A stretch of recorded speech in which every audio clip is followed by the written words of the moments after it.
The first sign something was wrong wasn't the letter. It was the camera. At 7:10 one morning, I walked into my backyard with a cup of coffee and noticed a small black lens staring back at me from the fence line. It was mounted on a metal bracket, angled directly at my patio, my grill, and the sliding door to my kitchen. For a moment, I just stood there, trying to convince myself I was misunderstanding what I was seeing. Then I followed the wire. It ran along the top of the fence, straight into my neighbor's yard. That's when I heard her voice. "Well, good morning." I turned and saw her standing on the other side of the fence with a clipboard in her arms and a smile that felt more like a warning. Diane Parker, president of the Willow Creek HOA. And according to her, my property had just become a community compliance concern. At the time, I had no idea that one camera, one letter, and one very controlling HOA president would drag me into a legal fight that ended with a judge publicly dismantling her authority in court. But standing there in my own backyard, staring at a camera pointed into my house, I had the feeling my quiet life had just ended. My name is Marcus Hale. 3 years ago, after 20 years in the Army, I moved to a quiet suburb outside Colorado Springs looking for something simple. A place where the loudest thing at night was wind moving through trees instead of helicopters or artillery.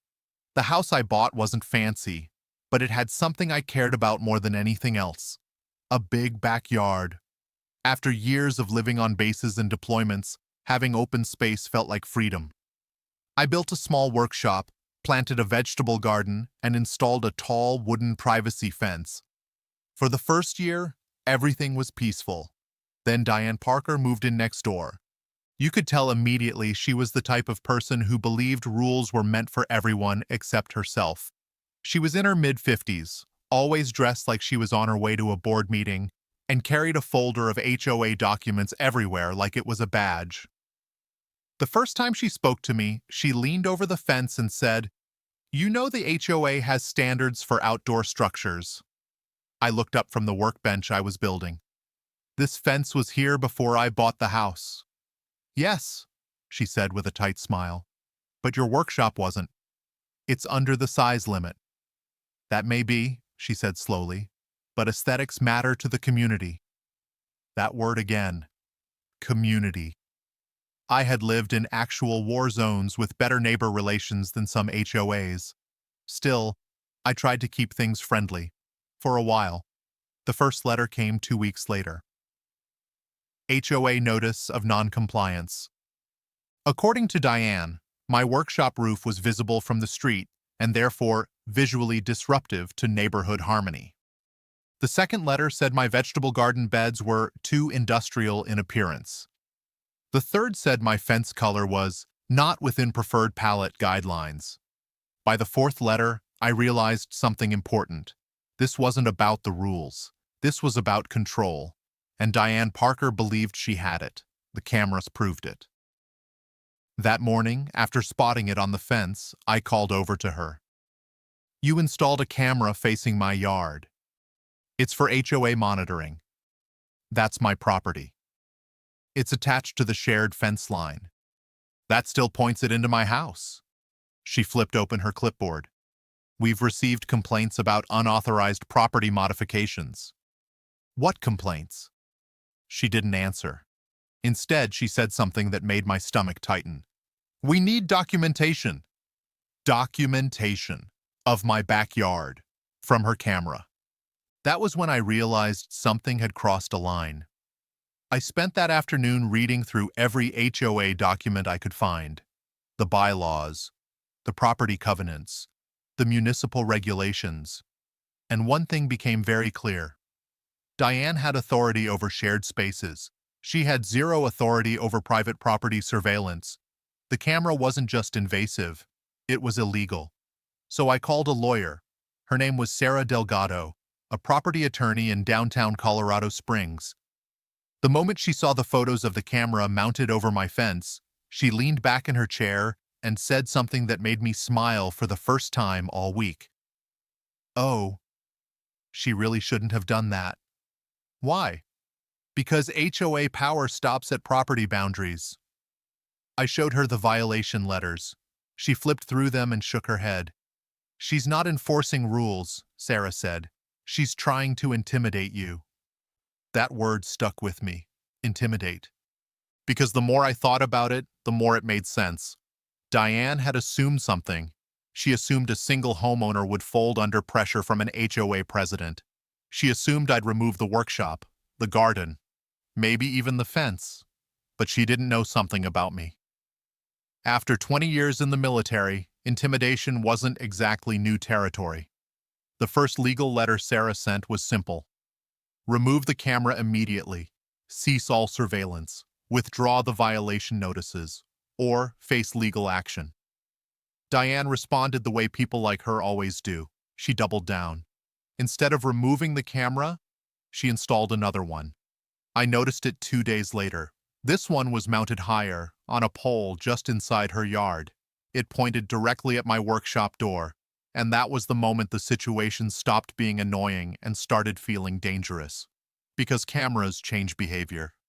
Knowing someone was watching my backyard day and night made the place feel different, uncomfortable, like someone had taken my privacy and turned it into entertainment.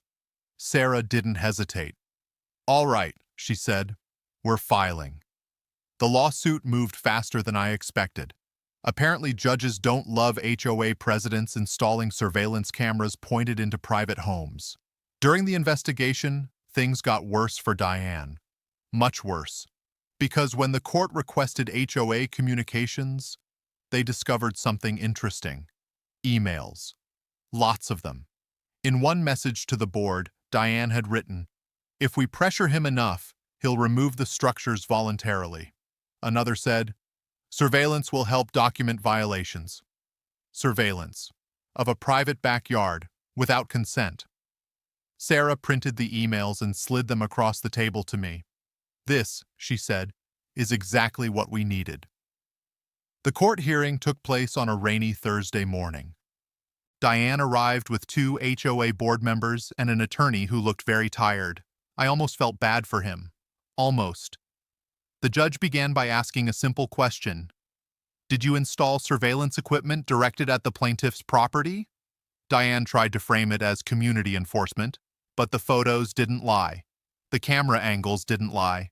And the emails definitely didn't lie. When Sarah showed the court the HOA messages discussing pressure and surveillance documentation, the mood in the room changed instantly. The judge looked directly at Diane and said, "An HOA does not have authority to monitor private property." Silence filled the courtroom. Then came the ruling. The cameras had to be removed immediately. The HOA violation notices were dismissed. And Diane Parker was ordered to stop any further interference with my property. But the part that shocked everyone came last. Because the judge didn't just stop her actions. He fined the HOA for harassment and privacy violations and required them to pay my legal fees. Diane's face went pale. In that moment, you could see something break in her confidence. For the first time since this started, she realized she had pushed too far. The cameras disappeared the next day.